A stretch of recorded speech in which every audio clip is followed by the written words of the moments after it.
Hi everyone, welcome to part 3, part B. I hope you're having a great time constructing your clues. So quickly to recap, we are designing clues for a murder mystery at a rural bed and breakfast. Our first question is who? Obviously, we need to know the answer to that question. Our victim is going to be a foreign dignitary.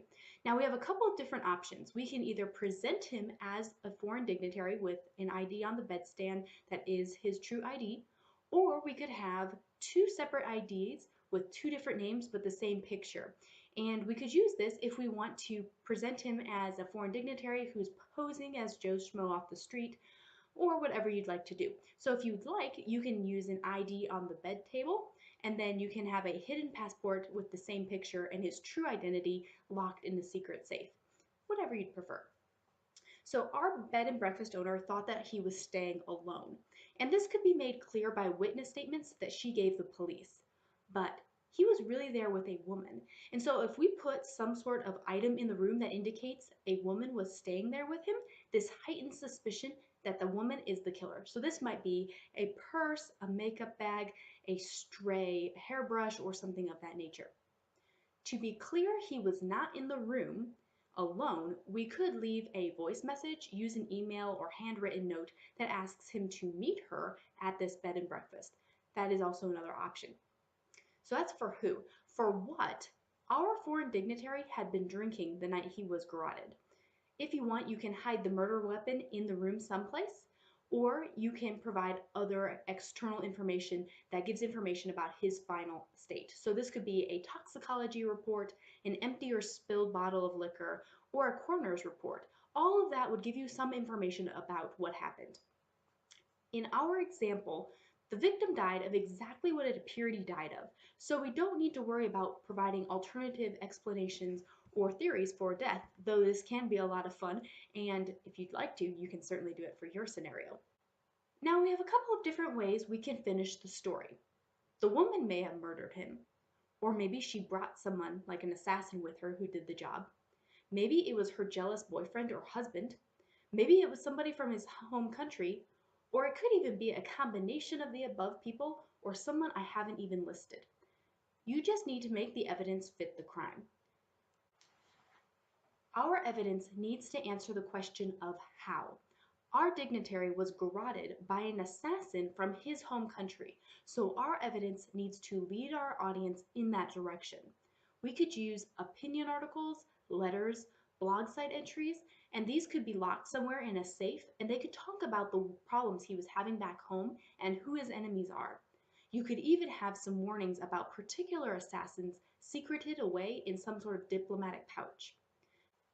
Now we need to give more clues to exactly who the killer or killers was for our audience to be able to follow our line of reasoning.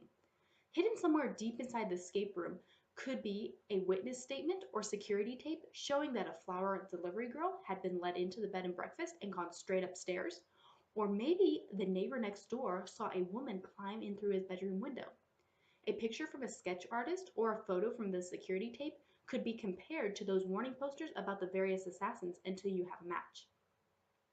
So, the solution for our puzzle is our dignitary was lured to this bed and breakfast by a black widow.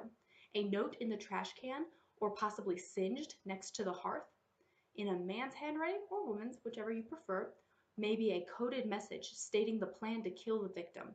The code breaker may be locked in the assassin's purse, etched into her lipstick container, or something of that nature. At this juncture, your audience has all the clues that they need. That coded message gives the assassin's order to kill our victim, and it's going to give the information to escape the room and solve the mystery. It could provide the password to give the person running the escape room to prove you solved the mystery, a code to open the final box with the solution, the location of where the murderer is going to get paid for the job, or you can end it any other way that you can come up with. Regardless of how you choose to end your mystery, you have to tell your audience how to win. If they just need to find an item or the last clue, this is fairly straightforward. But maybe they need to physically go and capture the murderer at a different location, maybe call a number and report what happened, or give this information to the moderator of the escape room. In any case, Clearly state this at some point, otherwise it's very frustrating for your audience. Finally, at the very end, you may choose to provide a letter of commendation, newspaper report, press release, or other document that presents the entirety of the story for your audience. This is kind of like putting a bow on a present. The present is great without it, but it makes it look really nice. Most people like to have all the loose ends tied up for them when they're solving a mystery or reading a story. Preparing your clues is where you will likely spend 70 to 90% of your time. It's a balancing act to make those clues clear but not obvious. You want a challenging game but not an impossible one. Next time in part 4, we are going to talk about refining and then hiding your clues, which is lots of fun. My best advice on this step, constructing your clues, is to be patient with yourself. Just like God is patient with us. When He sent Jesus to the world, He didn't condemn us, but He made a way for the world to be saved and to make that great escape. When Jesus died for us, He provided a way to have peace with God and to truly be able to say, "It is well with my soul." Until next time, have fun.